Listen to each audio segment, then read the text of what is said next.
Assalamualaikum warahmatullahi wabarakatuh. Masih bersama dengan kami, podcast Fora Are. Siap Fora Are adalah fakta dan informasi seputar isu terkini. Masih bersama kita, beliau Ustadz Fudil Alba.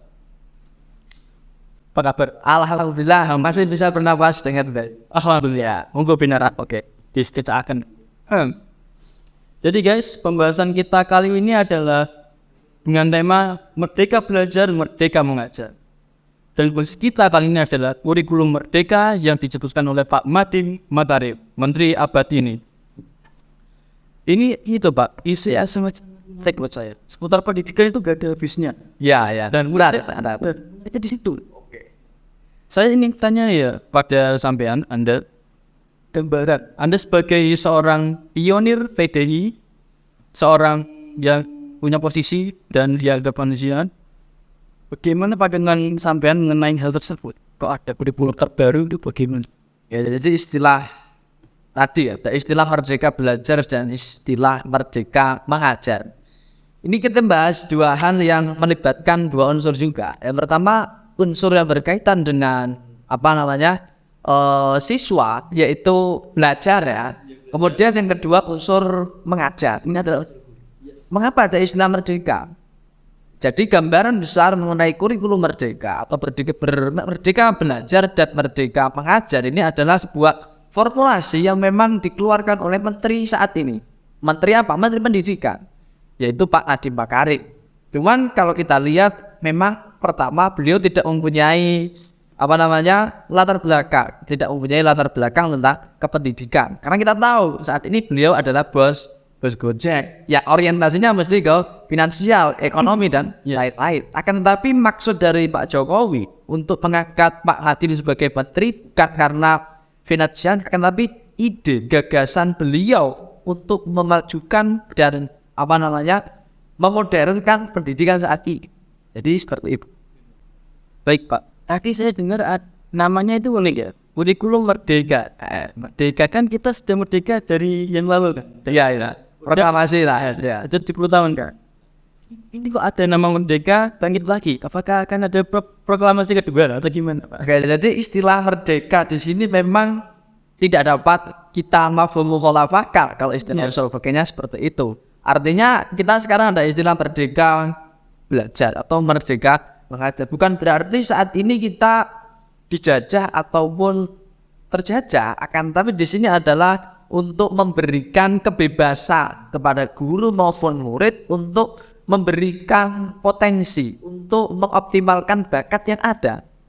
Jadi seperti itu gambaran kecilnya. Tadi disebutkan bahwa Pak Nadiem mempunyai latar belakang yang bukan dari pendidikan. Iya, benar. Dia bos kerja kita. Iya, bos kerja. Ini saya mau tanya mengenai apa yang disajikan oleh beliau kepada kurikulum terbaru ini, kurikulum merdeka. Visi misinya itu apa sih yang disajikan?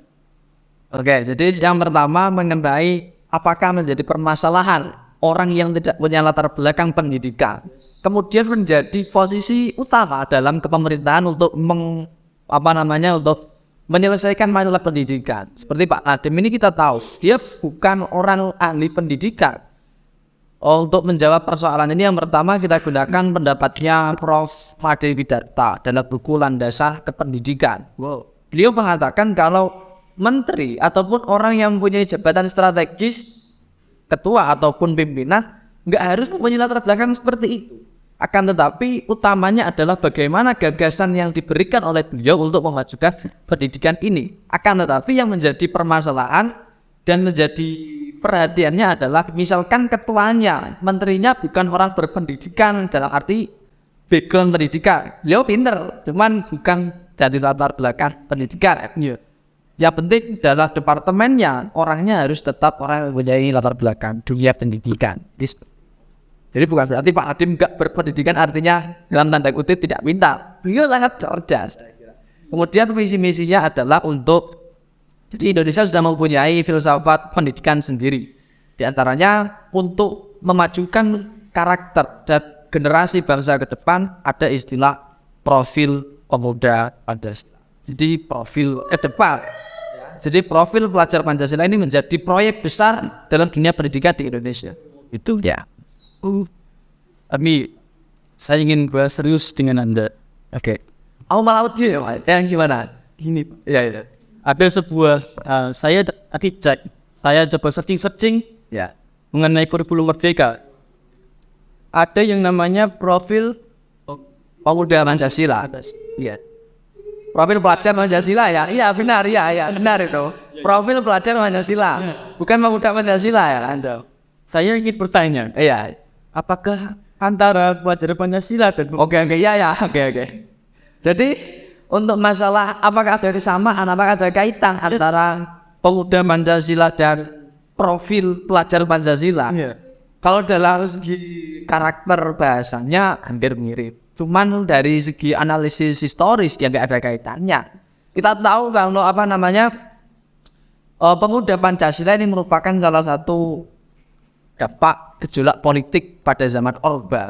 Itu kumpulan para militer yang mendukung pemerintahan Orde. Jadi ada istilah pemuda Pancasila. Tapi kalau profil pelajar Pancasila ini merupakan proyeksi untuk generasi ke depan, yaitu generasi yang memang mempunyai 6 hal kalau nggak salah seperti itu. Yang pertama bertakwa dan beriman kepada Allah. Profil yang kedua mandiri, kritis, kemudian kreatif. Yes. Untuk yang satu kalau masih 5 nanti bisa dicari di Google, saya lupa. Intinya ada 6. Enam. Yang mana untuk mendapati semua ini tentunya ada sebuah regulasi. Kita hidup di dunia di negara hukum ya, bukan negara produksi hukum ya. Kita negara hukum, walaupun nanti ada oknum yang memang memproduksi sebuah hukum dapat dipisah. Ya jadi regulasinya aturan Menteri nomor 16 tahun 2022 tentang implementasi kurikulum Merdeka. Jadi itu percaya. Jadi sama sekali gak ada hubungan antara Nggak ada. Iya kan. Oke, siap.